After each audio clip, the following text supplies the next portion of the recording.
Eu invoquei um demônio e algo muito pior. Atendeu o maior erro da minha vida não foi invocar um demônio. Foi acreditar que eu poderia controlá-lo. E agora, algo muito pior do que o inferno sabe o meu nome. Se você está ouvindo esta gravação, é porque eu não consegui destruí-la a tempo.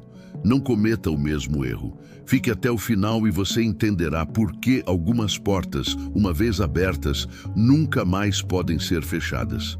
Antes de mergulharmos nesse abismo, se você é novo aqui, inscreva-se no canal e ative o sininho. As histórias que contamos não são para todos.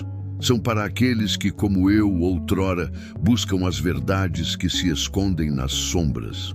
Comente abaixo com a palavra Azrael, se você já sentiu que estava sendo observado por algo além da compreensão.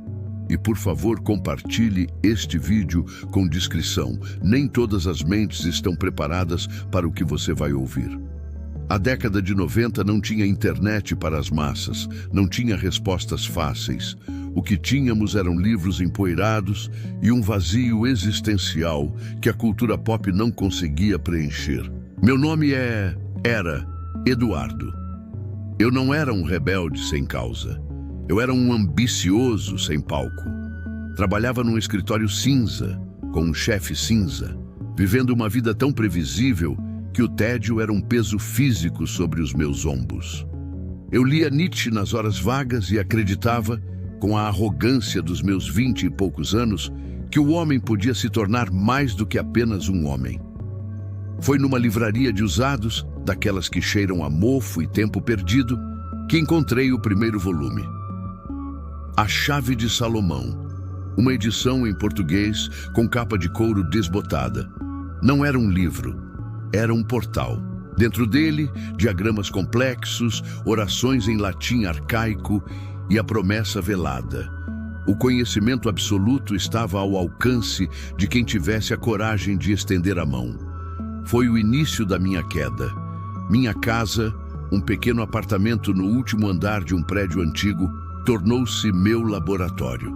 As paredes, outrora vazias, encheram-se de símbolos copiados à mão em papel pergaminho.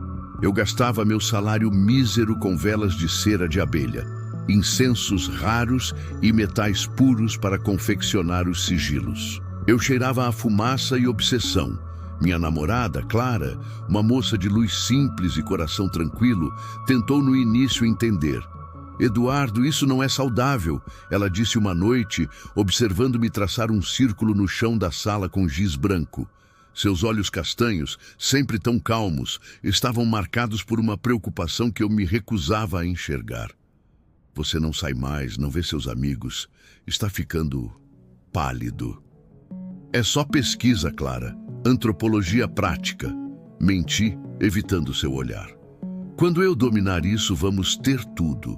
Poder, conhecimento. Você não quer mais do que essa vidinha medíocre? Eu quero você, ela respondeu, a voz um fio de frustração e medo. Não essa sombra do que você era. Tem algo errado aqui. Sinto um frio, um vazio.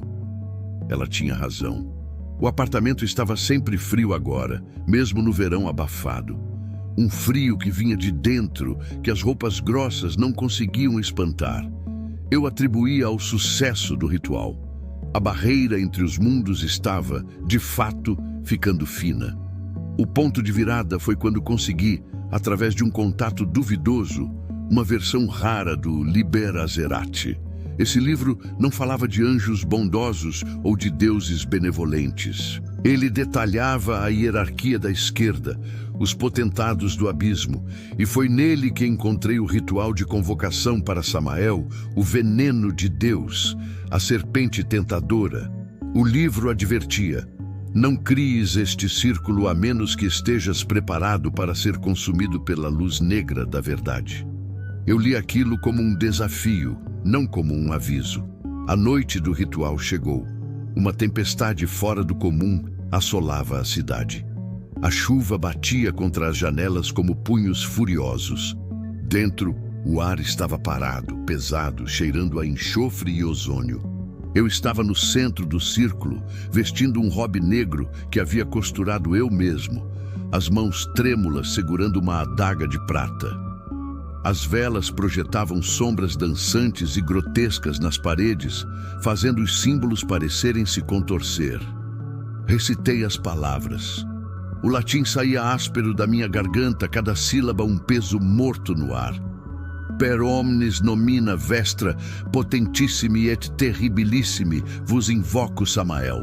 Nada, apenas o ribombar do trovão. Uma frustração furiosa cresceu em mim. Gritei as palavras, injetando toda a minha raiva, meu tédio, minha ambição doentia nelas. Apareça! Eu te ofereço a minha vontade. Eu te ofereço tudo. Mostre-me o poder. O silêncio que se seguiu foi mais aterrorizante que qualquer estrondo. E então, todas as velas se apagaram de uma vez, não sopradas, mas sugadas. A escuridão foi absoluta por um longo segundo. Quando a luz voltou, não era a luz das velas, era uma luminescência pútrida, verde-azulada, que emanava do próprio ar. Ele não apareceu com chifres e um tridente. Era pior. Era uma figura alta, imponentemente bela, trajando uma armadura negra que parecia absorver a luz. Seus cabelos eram como fios de ouro sob a lua negra. E seus olhos eram poços de um âmbar incandescente, cheios de uma inteligência tão antiga e cruel que me fez querer vomitar. Era Lúcifer, não o Samael que eu invoquei, mas o próprio príncipe. Eu, um inseto, tinha gritado tão alto que perturbei o sono do próprio leão. Um sorriso cortante surgiu em seus lábios. Então, sua voz era como seda rasgada, um sussurro que ecoava dentro do meu crânio. É este o grão de areia que ousa me convocar. Ofereces tua vontade é um brinquedo frágil. Tudo o que tens já me pertence. Eu caí de joelhos, a arrogância se dissolvendo em puro terror. Eu só queria conhecimento. Conhecimento? Ele riu, e o som era o de vidros quebrando. Todos querem o que não podem ter. Você não quer conhecimento, pequeno homem. Você quer escapar da sua mediocridade, da sua mortalidade. É patético. Ele deu um passo e o círculo de giz tremeu rachando. Você quebrou as regras do jogo e agora vou mostrar-lhe o verdadeiro preço da ambição. Ele não tocou em mim, apenas estalou os dedos e a dor veio. Não uma dor física, mas a agonia de todas as almas que ele já corrompeu, o desespero de todas as esperanças perdidas. Foi injetado diretamente na minha essência. Gritei, mas meu grito foi engolido pelo vácuo que ele criou. Você é um livro aberto para mim, Eduardo, sussurrou ele, agora ao meu ouvido, embora não tivesse se movido. Cada medo, cada fracasso, cada mentira que você contou para a doce Clara. Ela merece mais, não acha? Talvez eu a visite depois. É uma alma tão pura. Seria uma coroa interessante na minha coleção. Deixe ela em paz, eu gritei, a voz um raspado. Paz? Ele riu novamente. Não há paz, há apenas consciência. E eu vou dar a você uma consciência que nenhum outro humano possui. Vou amarrá-lo à única verdade que seu frágil ego se recusa a aceitar. Você desejou ver para além do véu? Parabéns. Agora você verá o guardião do véu para sempre. Ele estendeu uma mão, não em minha direção, mas para o nada atrás dele. O ar se rasgou, não como um portal, mas como um rasgo na própria realidade. E através da fenda, eu o vi. Não era um esqueleto com uma capa. Era uma paisagem de solidão absoluta. Uma figura de estatura comum, envolta em vestes simples e escuras que pareciam feitas de céu noturno sem estrelas. Seu rosto era indistinto, mas eu podia sentir seu olhar. Era como ser olhado por todo o universo ao mesmo tempo. Um universo vazio, silencioso e infinitamente paciente. Não havia malícia ali, não havia ira, apenas uma aceitação tão completa, tão fundamental, que fez a fúria teatral de Lúcifer parecer uma birra infantil. Era Azrael, Lúcifer, o portador da luz, o anjo mais orgulhoso e poderoso da criação, recuou um passo. Seu rosto, Até então, uma máscara de desdém soberano contraiu-se numa expressão de algo que eu nunca imaginei ver nele. Um medo primordial, visceral. Ele é seu colecionador, disse Lúcifer, e sua voz perdeu toda a melodia, soando áspera e quebrada. Um presente de despedida. Aproveite a sua mortalidade. E ele simplesmente se foi. A pressão diminuiu, mas a fenda permaneceu aberta. E Azrael não se moveu. Ele apenas esperava. Seu silêncio era mais aterrorizante que todas as palavras de Lúcifer. Era o silêncio do vácuo entre as galáxias.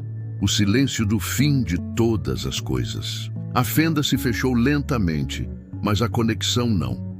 Desde aquele dia, eu o vejo. Não o tempo todo, mas nos cantos dos meus olhos. No reflexo de uma poça após a chuva. No fundo do meu copo vazio. Ele está sempre lá, à distância, esperando. É o meu tormento pessoal, a consequência final. Clara me deixou. Disse que eu estava louco, que meus olhos estavam mortos. Ela tinha razão. Tentei avisá-la, dizer para ela fugir, mas as palavras não saíam.